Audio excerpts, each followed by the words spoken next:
Story time Ganeshji and કુબેરદેવ.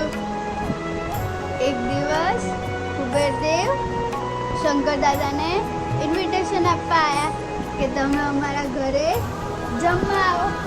તો શંકર દાદાએ તો કીધું કે મારે તો તપ કરવાનું છે, હું તો નહીં આવી શકું, પણ ગણેશને મોકલીશ.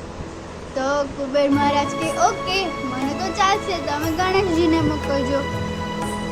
તો પછી ગણુ દાદા ગયા કુબેર મહારાજના ઘરે જમવા.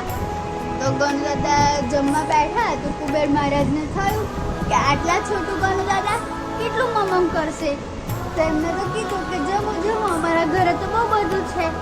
તો ગણુ દાદાએ તો કીધું કે ઓ તમારા ઘરે બહુ બધું છે, બધું જ આપી દો. પછી એક પછી એક બધું ગણુ દાદા લડ્ડુ, પૂરી, શાક, ખીર, રાઈસ બધું ફિનિશ કરી દીધું.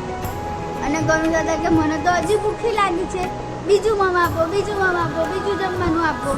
તો પછી કુબેર મહારાજ તો ગુજવાયા, ઓ મારી પાસે તો મમ ફિનિશ થઈ ગયું, હવે મેં શું કરું? ગણુ દાદાને તો હજી ભૂખ લાગી છે.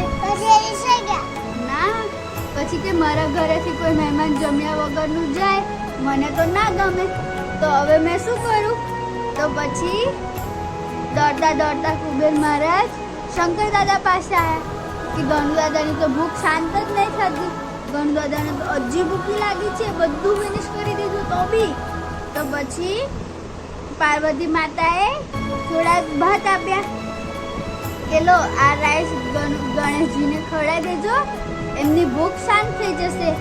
તો કુબેર મહારાજે કીધું કે આટલું બધું ખાધું તો બી ગણુ દાદાનું શાંત ના થયું, તો આટલા છોટું રાઈસમાં થઈ જવાનું હતું, પેટ ભરાઈ જવાનું હતું. તો પાર્વતી માતાએ કીધું હા, કે આ રાઈસ કોને બનાવ્યો તો? પાર્વતી માતાએ બનાવ્યો તો.